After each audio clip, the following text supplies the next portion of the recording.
The scent of gardenias and champagne hung thick in the air, a cloying perfume of wealth and celebration. It was meant to be a joyous smell, the aroma of my sister Mariah's perfect day. But to me, it was the smell of suffocation. I stood in a shadowy alcove of the wedding venue's marble hallway, the smooth, cold stone a stark contrast to my burning face.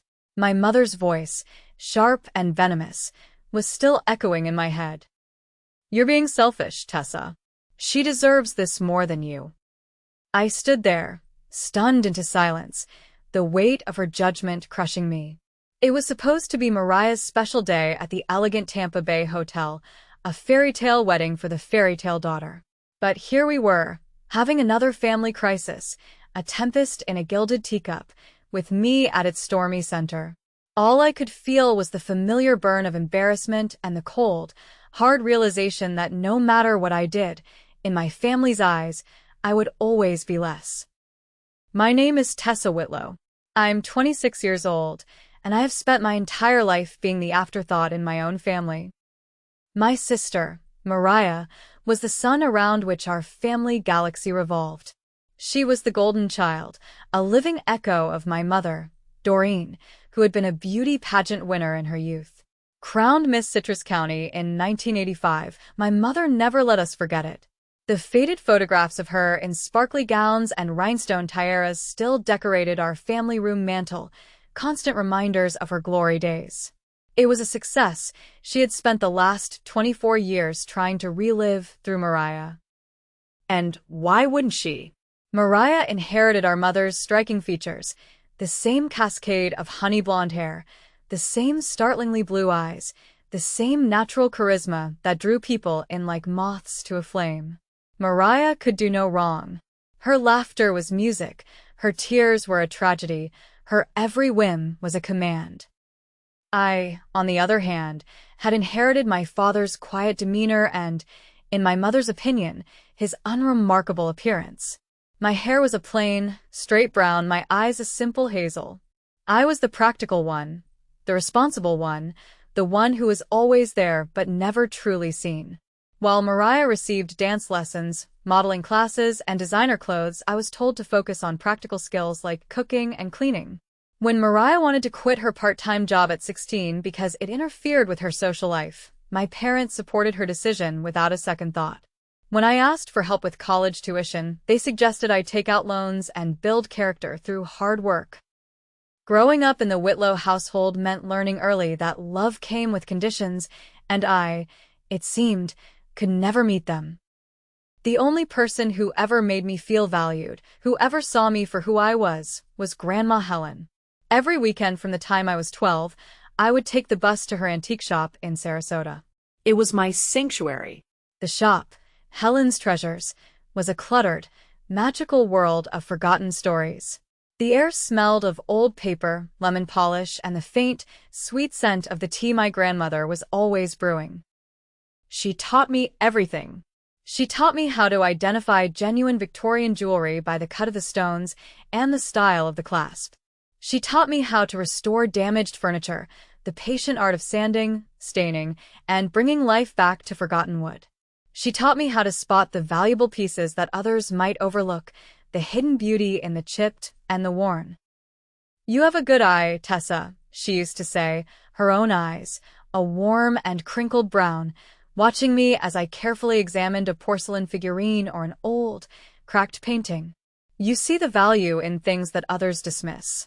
That's a rare gift." My parents barely tolerated these visits. My mother often complained that spending time with dusty old junk wasn't helping me develop any real-world skills. She never understood that Grandma Helen was teaching me about history, art, and business, all while giving me the unconditional love I craved. When I graduated high school and announced my intention to study art history and business administration, my mother rolled her eyes and muttered something about useless degrees. Mariah, meanwhile, was busy winning local beauty contests and dating the quarterback of her college football team. She had a natural ability to command attention wherever she went, and my parents basked in the reflected glory of her success.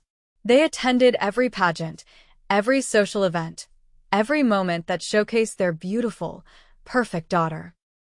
For a moment, as I stood in that hallway at Mariah's wedding, a wave of pity for my mother washed over me.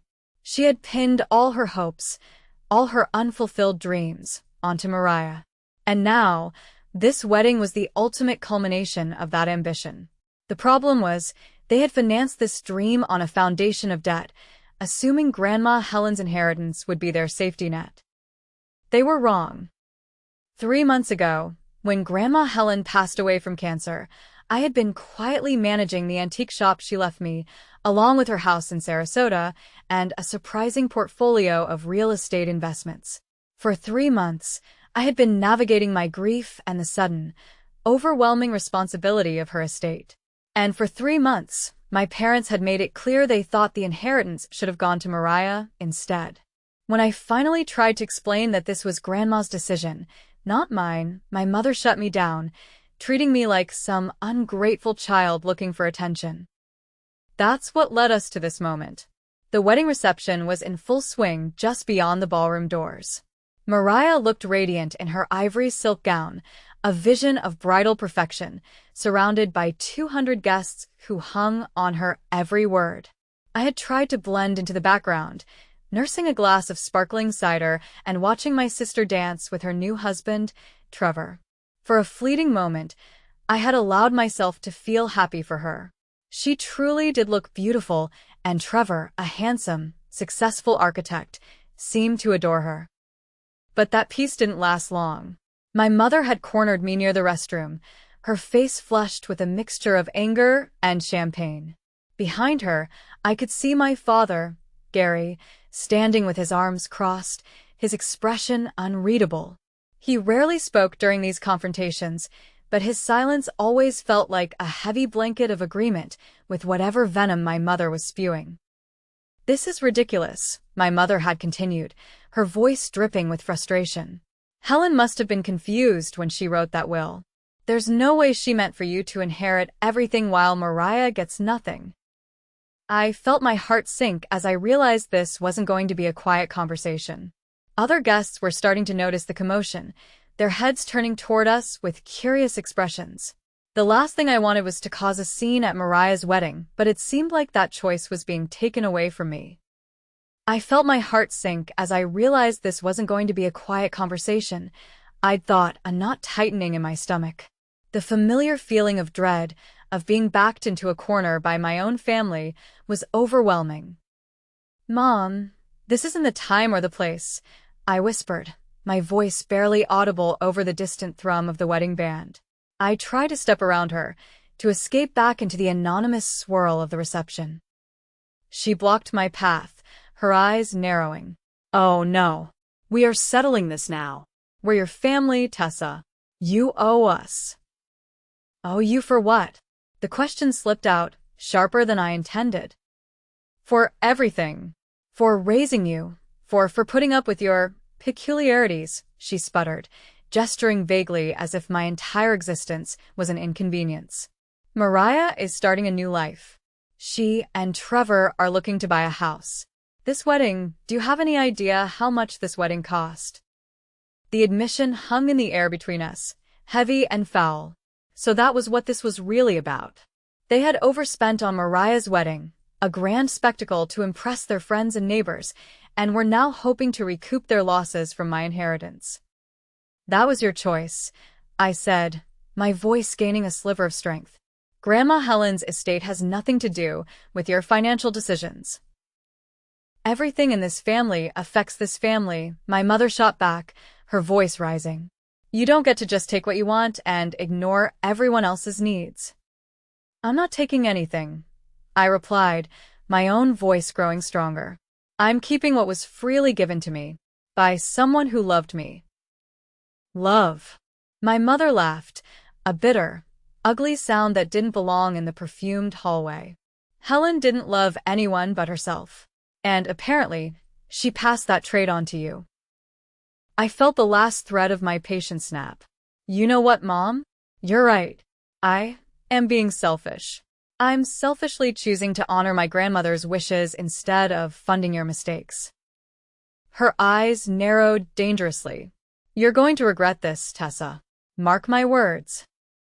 I was heading back toward the ballroom when my mother caught my arm.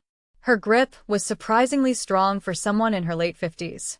The music was louder now, and I could see couples dancing through the tall windows, completely unaware of the drama unfolding on the terrace. "We're not done talking," she said, her voice low and threatening. "Yes, we are," I replied, trying to pull my arm free. "I'm going back inside." "You're not going anywhere until you agree to do the right thing," she insisted, tightening her grip. "Do you see your sister in there? Do you see how happy she is? Are you really going to destroy that happiness because of your selfishness?" "I'm not destroying anything," I said, but my mother wasn't listening. "You've always been jealous of Mariah," she continued, her voice rising despite our proximity to the ballroom doors. "You've never been able to stand the fact that she's prettier, more successful, more loved than you'll ever be." The words hit their intended target, but instead of feeling hurt, I felt something else entirely. A kind of cold clarity that settled over me like armor. "You're absolutely right," I said, my voice eerily calm.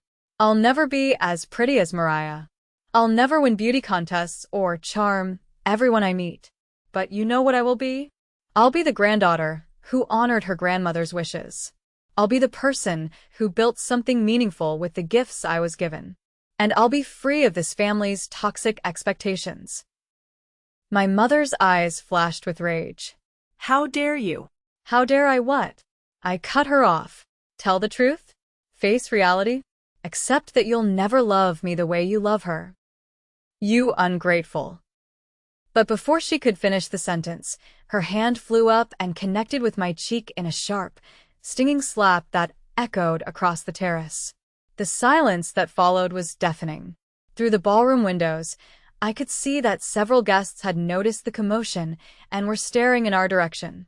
My mother's face was flushed with anger and what might have been immediate regret, but it was too late to take back what she had done. I touched my cheek, feeling the heat of the handprint she had left there. Then I looked directly into her eyes and smiled. It wasn't a happy smile. It was a smile of finality, of a door slamming shut forever.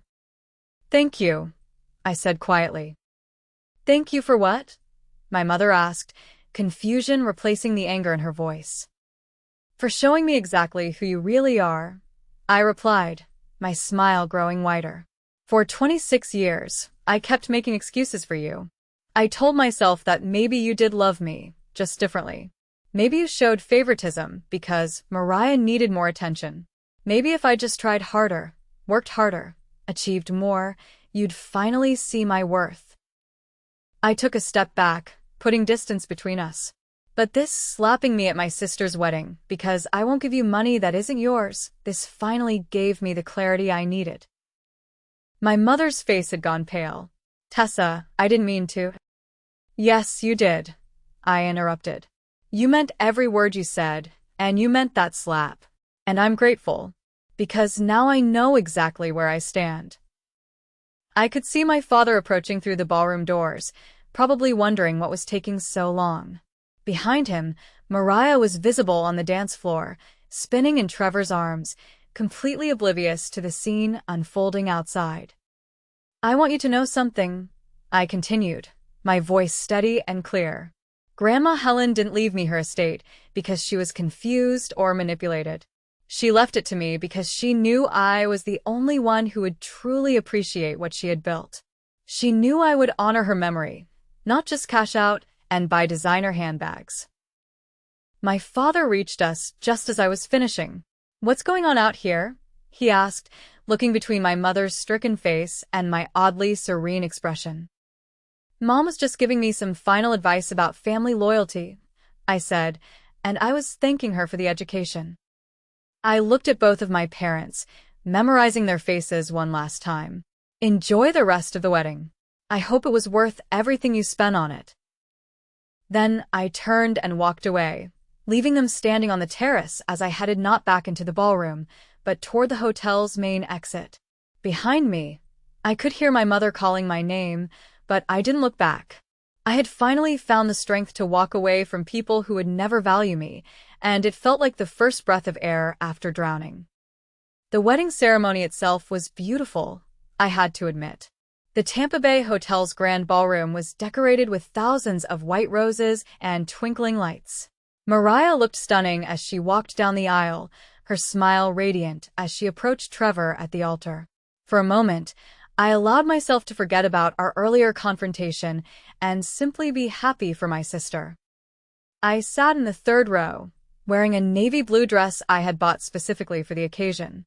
My parents were in the front row, of course, beaming with pride as they watched their golden child exchange vows. When the minister pronounced Mariah and Trevor husband and wife, the room erupted in applause and tears of joy. During the cocktail hour, I mingled politely with relatives and family friends, most of whom had known me since childhood. Several people asked about Grandma Helen's antique shop, and I was surprised to discover how many of them had fond memories of visiting her store over the years. "Your grandmother was such a sweet woman," said Aunt Patricia, my father's sister. "I bought my dining room set from her shop 20 years ago. It's still the most beautiful furniture I own."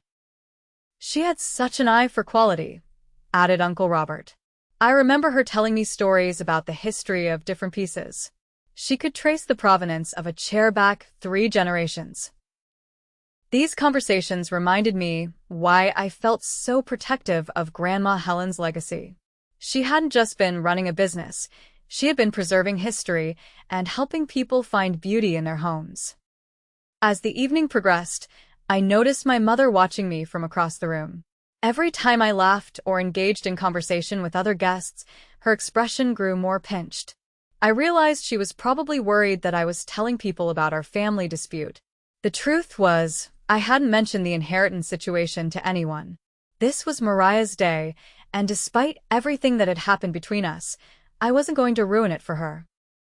When dinner was served, I found myself seated at a table with several of Mariah's college friends. They were all polite and included me in their conversations about their careers and recent travels. For a brief moment, I felt like a normal person attending a normal family wedding. But that illusion was shattered when the speeches began. Trevor's best man gave a funny toast about their college adventures. Mariah's maid of honor talked about their friendship and how perfect Trevor was for her. Then, my father stood up to give the father of the bride's speech. "Mariah has always been our little princess," he began, his voice warm with emotion. "From the time she was born, we knew she was destined for great things. She's beautiful, talented, and kind-hearted. She deserves every happiness life has to offer." He went on to talk about how proud he and my mother were of the woman Mariah had become, how excited they were to welcome Trevor to the family, and how they looked forward to spoiling their future grandchildren. What struck me wasn't what he said about Mariah, it was what he didn't say about me. In a 20-minute speech about family and love and pride, he never once mentioned his other daughter. I might as well have been invisible. As he concluded his toast and raised his champagne glass, I felt something fundamental shift inside me. I had spent 26 years hoping that someday my parents would see me, really see me, as someone worthy of their love and pride. But sitting there listening to my father talk about family while completely ignoring my existence, I finally understood the truth. I would never be enough for them. No matter what I accomplished, no matter how successful I became, no matter how good a person I tried to be, I would always be the consolation prize daughter in their eyes. After the speeches ended and the dancing began, I stepped outside onto the hotel's terrace for some fresh air. The Tampa Bay glittered in the moonlight, and I could hear music and laughter drifting from the ballroom behind me. I was trying to process the emotions from my father's speech when I heard footsteps approaching. It was my mother. The rest of the ugly confrontation, the slap, the final, liberating clarity, followed. 3 weeks later, I was sitting in a cafe in Edinburgh, Scotland, watching the morning mist roll over the ancient castle walls. The coffee was stronger than what I was used to back in Florida, and the air carried a crisp bite that made me pull my wool sweater tighter around my shoulders. The past weeks had been a whirlwind of legal meetings, financial arrangements, and long-distance phone calls. Before leaving Tampa, I had met with the estate attorney and a private wealth management firm that Grandma Helen had apparently been working with for years.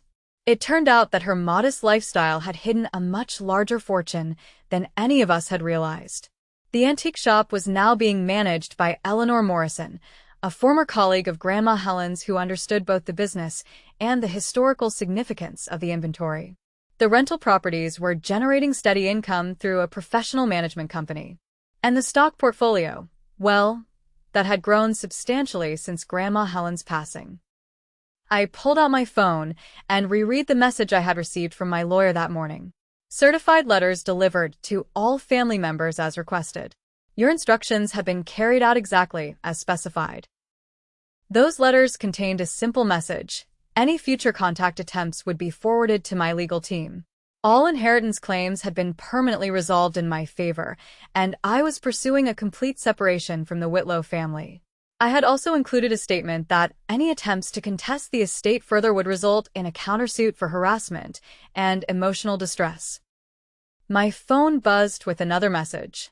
This one from Eleanor at the antique shop. 3 new acquisitions this week, including a beautiful Victorian jewelry collection. Your grandmother would be so proud of how we're expanding her vision.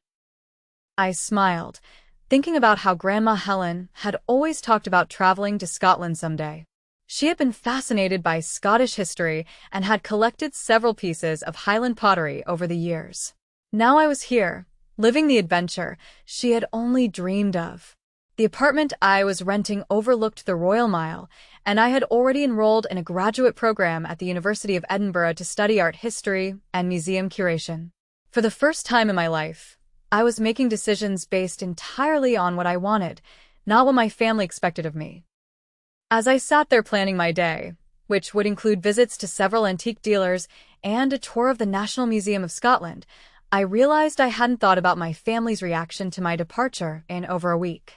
That realization itself was liberating. I had spent so many years trying to earn love that was never going to be freely given. Now, I was learning what it felt like to live without that constant weight of disapproval and expectation. Looking back on that moment at Mariah's wedding, I understood that my mother's slap had been the final gift she could give me, the gift of absolute clarity about who she really was and what our relationship would always be. And as I finished my coffee and prepared to explore another medieval street in my new city, I knew that Grandma Helen would have been proud of the choice I had made. I was finally free to become the person she had always believed I could be. And I intended to honor her memory by living fully and fearlessly in the life I was building for myself. The revenge I had chosen wasn't dramatic or public. It was simply the complete removal of my presence and resources from people who had never valued either.